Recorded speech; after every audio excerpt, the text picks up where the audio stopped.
Monday through Thursday. We're now joined by Baylor men's basketball coach, national championship head coach Scott Drew with Craig and Paul, David Smoke as well. So what have you been up to? Not much. Relaxing, vacation, a lot of fishing, golf, right? Yeah, no decision making, no recruiting, none of that.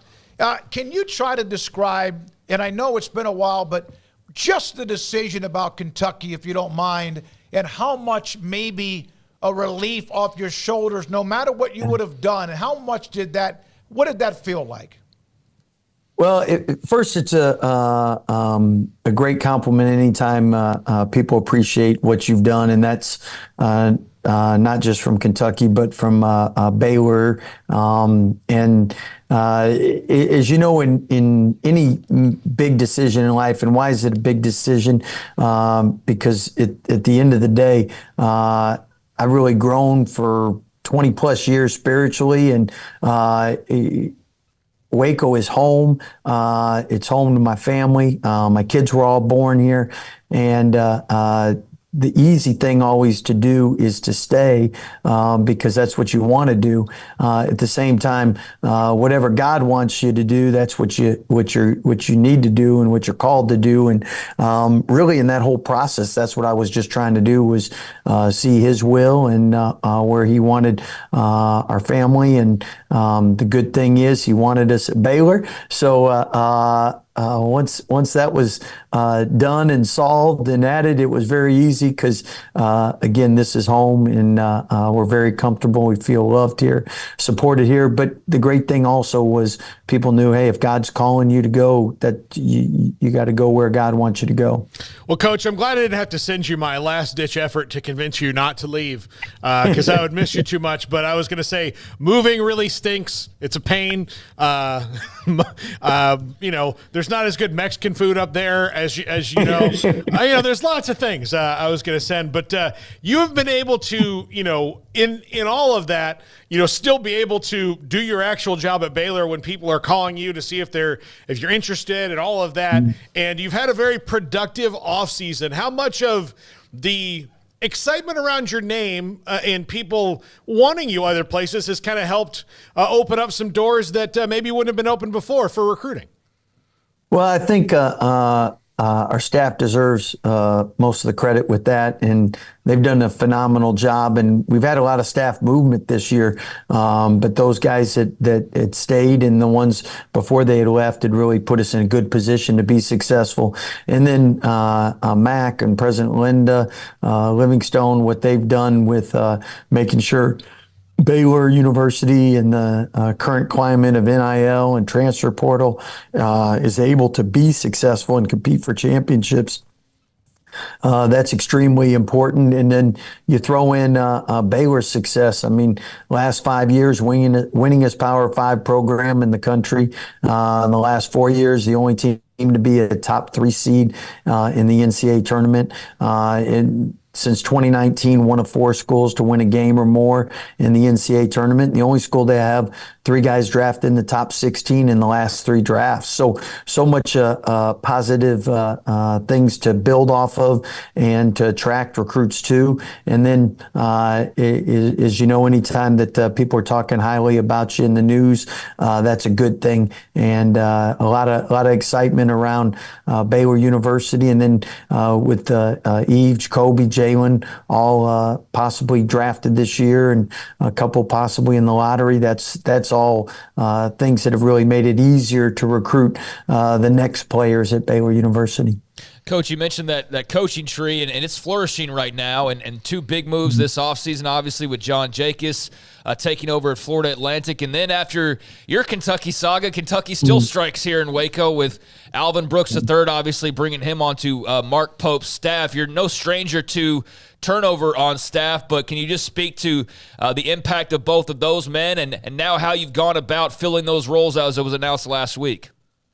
Yeah, so Coach Jakis has done a phenomenal job ever since he got here, and really did a great job in helping things offensively in particular, and worked with the guards a lot, and recruiting wise, really did a great job identifying not only talented players but people that fit our culture. So really excited for him. FAU got a great coach, and somebody's going to be really, really successful. Coach Brooks is somebody that from day one, you always respected his work ethic. You respected how he did it, and somebody that's been selective. He's had head coaching inquiries and has turned down some of those opportunities and not pursued some of them, waiting for what's best for him and his family. So there's no doubt that very soon in the near future he's going to be given several more of these opportunities, and hopefully it's one that fits him and his family, because he'll be a great head coach. He's done a great job with us here, and somebody that has no enemies in the profession. Everybody really respects him. So gonna miss those guys. Luke Simon did a phenomenal job as director of ops for us, and I know you guys that have spent any time traveling with us or around us know what a great job he did, and he was able to get a great promotion at Ohio State to be an on-the-floor coach with Jake Diebler, somebody that played with my dad and brother and coached with my brother, and a ton of respect for. So all three of those guys really excited and happy for them. All right, I'm gonna name two schools, and if you can talk about these players, let me know, because I know not everyone has signed. Miami and Duke. Yep. What about him? All right. Norshad Omier, an incredibly good-looking athlete who's plays inside and tremendous hands around the rim. But Jeremy Roach, the guard from Duke as well. How big, and they aren't the only ones, but how big are those two dudes coming into part of your roster? Well, I think since you brought up Norchad first, somebody that fits our culture, somebody exemplifies culture, joy, Jesus, others, yourself, somebody that's been to a Final Four his sophomore year at Miami. He's had success. I joked the day he was born, he averaged a double-double. So somebody that's produced at every level he's been, and a great teammate. Everybody that knows him, so appreciative for him, the person, the man. He's going to be a great fit, and the people in the community are going to really enjoy getting to know him. At the same time, Jeremy Roach is somebody that's been to a Final Four as well, somebody that we've played against and seen up close and personal this year. Tremendous player who, when the game's on the line or the bigger the moment, the better he performs. So we know how important guard play is in college basketball. So you bring in two people that have experienced success at the highest level, yet neither have won a national championship. So they're hungry to have that opportunity and really fit in well with, again, our culture and what Baylor University is about. Couldn't be any more pleased to have Jeremy and Norchad a part of our program. Particularly for Jeremy and the young guards you have coming in, not to mention Norchad, but I mean, for him as a guy who is you just watch him at Duke. I mean, he's a leader in every sense of the word. For those young guys you have coming in, how great of a pairing opportunity is that? Well, you definitely want to have upperclassmen that not only are talented and good players, but more importantly are good leaders and good teammates, because coaches know this. Players listen to players more than they listen to coaches. And if you get the right player-led team and the right player leaders, that's when your teams achieve the most. So both of those guys are going to be great leaders, great teammates, and that's going to make it a lot easier for all the younger guys and new guys on our team. Scott, we've asked you this before, but is the part of building a roster more difficult than ever before with the transfer portal, with the way it is? Yeah. Well, I think yes, to answer the question. But I think a couple things. One, this year the recruiting calendar is a little easier, so that makes it easier to handle. The second thing is, now that we've seen how things are trending and going through the experience last year for everybody, I think it makes it a little easier to go through. At the same time, replacing over half your team is not something that any of us are used to. We're used to players coming in, being here a couple years, graduating. Yes, you'll have a couple one and dones, or people leave early, or people transfer, but 75% of your team, if you have a good culture, staying 3 years, 4 years, 5 years, and graduating. So again, replacing that many guys in a short period of time, because really you don't know who's going pro, who's transferring, who's coming back until season ends. And then you have that 6-8 week window to not only figure that out, but then add people. And it used to be you'd recruit guys for 2, 3 years, 4 years. So you knew them and you knew just how they would fit in. Now you have to make those decisions a lot quicker. So not only are you watching a lot of film and talking to a lot of people, but then you got to try to see how the guys you're recruiting, what your current team thinks of them, and if they would want to play with them. So it's just a lot more work at the end of the season over what it used to be, which is the end of the season, you might add 1 or 2, but you're not adding 6, 7, 8 guys. Scott, I know this is probably not something you have to deal with, but how in the world, how difficult is it to keep up with making sure these student athletes, as they transfer as many times as they do, are continuing the path towards a degree? And making sure, is that something that, I know compliance, Chad Jackson, whatever, Yeah. How difficult, is that even something you have to deal with? Oh, you definitely have to deal with it, and we're really blessed. The people in academics have done a phenomenal job for us. Josh, Ramon, compliance, Chad, Mabry, Lauren, their group, and specifically Lauren and Josh. I think I talk to them as much as anybody on our staff. So they've done a phenomenal job in not only identifying who we can recruit, but then once we're recruiting them, how we can make sure they're eligible, graduating, working on a master's degree, picking the right degrees, and that's extremely critical. So couldn't thank them enough.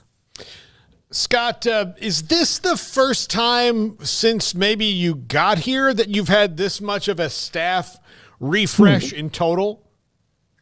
I definitely think so. I might have to get down into Matt's in here. He could figure out if there is was another time.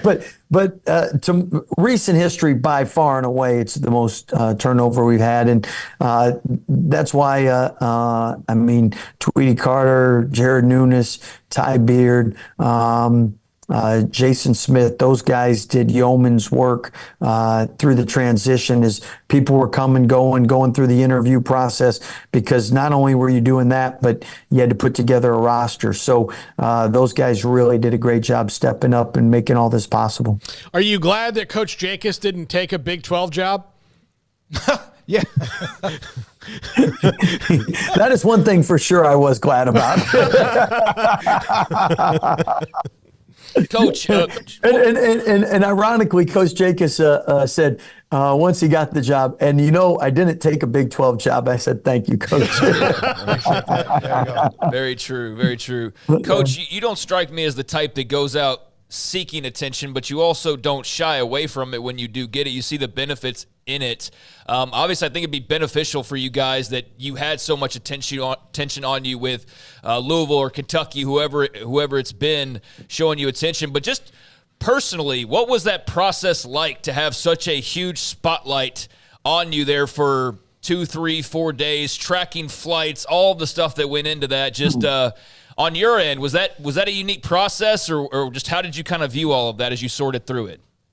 Well, I'm somebody that, I can't go to bed until my text messages are read, my emails are caught up, my WhatsApp and all that. So, anything like that. I remember when we won the national championship, there was over 1,000 text messages and you kept trying to answer them and you get it down to 600 and then you take a break, go to the bathroom and you come back and said 800 or 1,000. You're like, man, I'm never going to get this done, But anyway, stayed up all night, knocked it out. So I say all that to say that was actually good practice to go through what I went through in that short period of time, because not only are you trying to get resolution there and what God wants for you and your family, but also making sure that you're there for your current players and addressing their needs and being the head coach they've asked you to be and entrusted you with, and at the same time dealing with recruiting on who we're recruiting, who we're bringing in, what we're looking for, what our needs are. So not a lot of sleep during that period of time, but again, couldn't be more blessed and pleased to have not only great family and friends and loved ones to support you and help you, but also a staff to help make it where at the end of the day, we've won titles, we've won championships, and our staff knows that each and every year you're not going to win the last game, but having a chance to do that is really exciting, and then doing it with a group of guys that you really enjoy being with. And we were able to put that together last year. And this year seems to be the same, which is really exciting. You mentioned your faith in the decision making. Was there one other single piece of advice that maybe stood out to you more than anything else that anyone said to you? A lot of great advice, and actually stuff that once that was over, talking to a couple of our players, just deciding what to do. And I remember Caleb Owner sitting in my office. Well, how'd you do it? And so anyway, just having the opportunity to share with spiritually seeking what God's will was, and then what's the best for my family. And then from there, trying to discern that and make the best decision for that. Final thing, you mentioned your staff. I know that Jared Nunez stayed. He's a part of it, a very big part of it, along with some others that were a part of your staff. But how much did he, being around during the time when others are leaving, I texted him the other day and he said, I'm trying to get on vacation. Does he does he now get a chance to take a vacation yet? Yeah. We're probably a week away from talking vacation time still. Gotta get the NBA combine over with. He definitely has earned a good night's sleep. That is for sure. And one of the best things is, Jared, I've known him since 1997. We go to the Sweet 16 in 1998, but you've known him for close to 30 years. So it's important to have people around that trust and love, but also people that know you, and a lot of times remind me of certain things like, hey, this is how we did it before. Remember that work, coach? And just knowing what, having such a good feel for our current players, and then knowing the ones coming in who would fit in with them, really did a great job during this time for sure. Well, now you can sleep because the Big 12 next year won't be more loaded than they've been the last several years, right? Only, good Lord, what's going on, man? It's going to be unbelievably fun to watch. Yeah, every year I seem like a broken record. I'm like, the Big 12 is the best conference, and I didn't think it could get any better, and look what it is now. So, but again, you look at a lot of these way too early polls, and for the top 5 teams or Big 12 teams or whatnot, and it's going to be another exciting year, and I know fans love it. We'll be done with the Foster, everything. I know we played games in there, but it'll be so nice at the end of summer to move in there, have the practice facility and everything up and going, and that's such a big home court advantage for us, as we all know last year, and really excited to have a full season in there. Thank you for your time. We appreciate it. Scott Drew, Baylor's national championship head coach with his men's basketball, on many things. He had a media session right before he joined us today here on 365 Sports. Yeah, that was good stuff as usual from Coach Drew. This is going to be a very interesting roster. It's going to be a very interesting Big 12. They're going to beat up on each other, like really, really badly, and it's going to be tense to watch. every night, even if you're watching two teams, you don't really have a dog in the hunt. That game's probably going to be really good to watch. They need to win games better. They need to win more games that first weekend, though, don't they? In the tournament, Yeah, they do. Sometimes I don't think that's indicative of a conference as a whole. I just think that, I mean, everything in the tournament is so, this is who the committee puts you against. And sometimes it's like, well, this is the one kind of team that we can't play in the first weekend. They're good about the matchup. You can't do They're that, good about that. because it's going to be good. You didn't, if you're a team that doesn't shoot a lot of threes and then you play a team that might be, you can be about 4-13, and the team that, you're playing at the 13, that's all they do is shoot threes. So if they get hot, you can't really match it. So it's a bad matchup and you lose, but does that mean your conference was bad or you weren't as good? No, it just means that you drew the short end of the matchup stick. But they still need to get into this second weekend more teams than they did. No, You're right. true. Overall, playing 20 league games and having a bunch of teams. But we remember the story, Craig, last year at the end of the year when Clemson's head coach made a comment that he goes and beats Baylor about, the RPI, whatever. It's a hell of a conference. It should be interesting to see how they do starting next year with